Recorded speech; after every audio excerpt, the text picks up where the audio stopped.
Osage kids. I'm going to continue reading Old Wolf. I'm on chapter 34, and they just tried the hunt and it was unsuccessful. And Nishaba was injured in the hunt when a cow kicked him. Re-injured because he had already been pretty banged up. Anyway, Ka! A sharp poke in the nose woke Nishaba. Through barely open eyes, he became aware that there was early morning light. Wolf! Came a cry and another peck. Are you alive? Nishaba focused and saw Merla standing before him at eye level, her head cocked slightly to one side. She was observing him. In the pure white of the surrounding snow, her blackness was absolute, her ebony eyes fierce. She was about to peck Nishaba again when she saw his eyes open wide. Ah, the raven exclaimed, not dead. Not yet, Nishaba rumbled, aware now that his entire body hurt, a misery of pain, stiffness and weakness. But not very alive, said the raven, bobbing her head. Nishaba opened his eyes wider, but quickly closed them against the glare of the glistening snow. How long have I been here? He asked, his eyes slits. All night, said Merla. Sun's up, snow stopped, blue skies, might be a fine day. Unless it rains, don't you think? Nishaba said nothing. He sensed that he was lying in inches of snow. He did not care. He opened his mouth wide and yawned. He moved his ears, neck, and tail. Finally, he tried to move his legs, one at a time, starting from the rear. Everything seemed to work except his right front leg and paw. The pain was extreme from the shoulder down. For some moments he lay quietly, becoming aware that he was terribly thirsty. Leaning forward, he stuck out his tongue and lapped the snow before him. It was good, but not enough.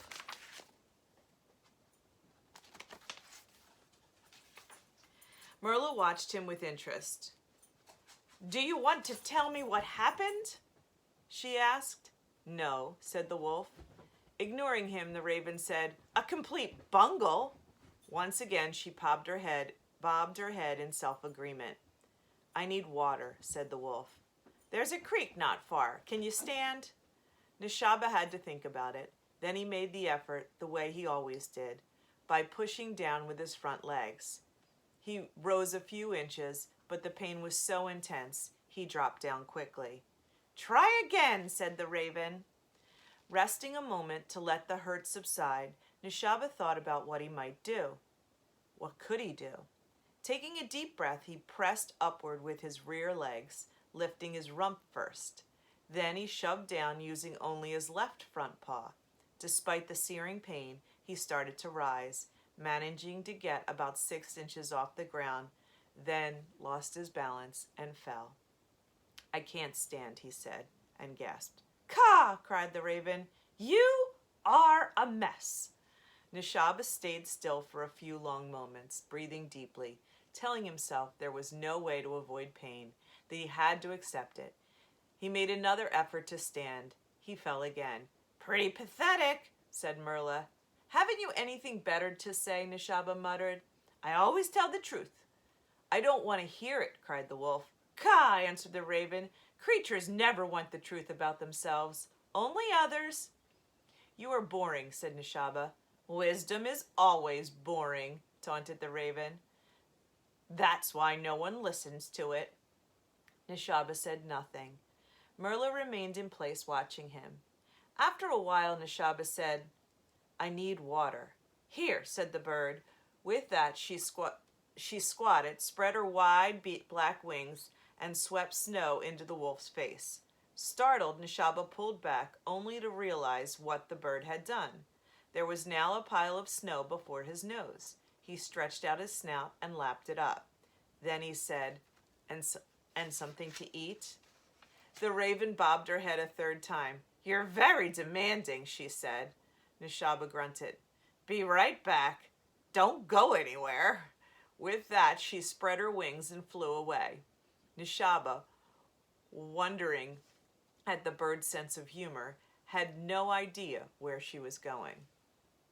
Chapter 35. The morning's bright sunlight streamed through the window and woke Casey. For a few moments he remained unmoving, enjoying being in bed. Then he checked his digital clock. It was almost 7. He got up and looked out the window. Snow covered the ground. On pine branches, sagging gobs of it looked like melting vanilla ice cream. A slight breeze caused snowflakes to rise from the ground and float through the air. Illuminated by the low sun, the snow bits sparkled like tiny diamonds. It was what his mom called a glittery morning. Hearing someone moving around the house, Casey went to the kitchen. His mother was at the counter having a cup of coffee with some toast and honey. She looked up. "Morning, love." "Dad back?" "You hear him take off? Where'd he have to go?" "Some transformer problem over by Albers. Stupid snow. Botched the whole network. But look," she said, gesturing at the window, "a nice day." Casey, thinking of the promised time with his new bow and arrow, said, "He's going to be back soon?" She shrugged. "You know, get back when he gets back. Then the two of you can work with your bow. Anyway, I have to leave for work. Sorry about your birthday party." She glanced out a window. Shouldn't have canceled. "It's okay," he said, thinking of the bow. He stood up. "Hungry? Some muffins left. Help yourself. I'll be back no later than 2:30. Want to come with me or stay?" Casey shrugged. "I'll stay." "No saying when Dad will get back. I don't mind being alone." "Okay, I'll get dressed." Casey went to his computer, clicked on Bow Hunter, and began the game. Good practice, he told himself.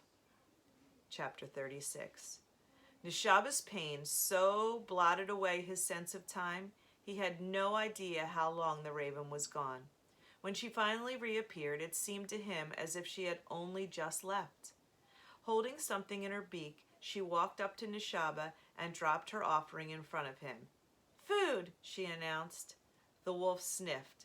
It was revolting. "What is it?" he asked, nose wrinkling. "Rabbit." Nishaba sniffed again. "It's rotten," he said with disgust. "What do you care?" squawked the raven. "When was the last time you ate? It's food, wolf." "Where did it come from?" "Considering your situation, you're particular. If you must know, it's something I cached." "How long ago?"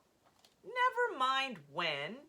It's what I'm offering, and you want food." Nishaba, who liked his meat as fresh as possible, felt offended. He looked away. As moments passed, despite the body ache, he could not ignore the hunger pangs. Stretching out his head, trying to keep from gagging, he took the food into his mouth. His impulse was to spit it out, but he swallowed it down. It tasted as bad as it smelled. "Was that good?" asked the raven. "Awful," said the wolf. "Then you don't want me to fetch you anything else?" It took a moment for the wolf to say something better. "Probably not," squawked the raven. "Then why are you offering?" asked Nishaba. The raven fluffed out her feathers. "Do you know what would happen if I didn't bring you food?" "Nothing," said the wolf. "Nothing?" screamed the bird. "You'd die." "Why should you care?" The raven pulled back her head and stared at Nishaba. Then she nodded vigorously. "Let me tell you something, wolf," she cried.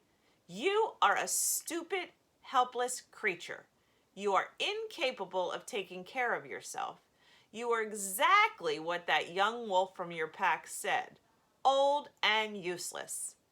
Humiliated, Nishaba said nothing. "And don't tell me you're merely hurt," added the bird. "You're not just old, you're stuffed with vanity and pride." She bobbed her head again in agreement with herself. And you are a conceited bully," the wolf muttered. "I have a lot to be conceited about," the raven threw back. "I'm healthy, smart, and I, at least, am capable of taking care of myself. I intend to live forever." Nishaba, truly baffled, said, "Why are you helping me?" "Because I'm old too. Because I'm old too, you fool. Older than you. Most ravens live to be 13. I'm 12. Do you think anyone young would understand you? Do you think young ones care about old ones or would take pity on us? Ka! Merla hopped right up to Nishaba's nose and gave him a small peck. If this old bird doesn't care for you, she clacked, no one will. Merla backed away and ruffled her shaggy neck feathers. Besides, I led you into this. I should have known better. From the moment I saw you, you were limping, beraggled, and starving, old beast. Ka! There's nothing more foolish than when one fool helps another fool. Pitiful. She bobbed her head. I speak for myself, of course, and you. Nishaba shut his eyes. My point exactly, said the bird. You hear the truth, and all you can do is shut me out. Leave me alone, said Nishaba. No, I may eat you when you're dead, but I won't kill you. Raven's honor.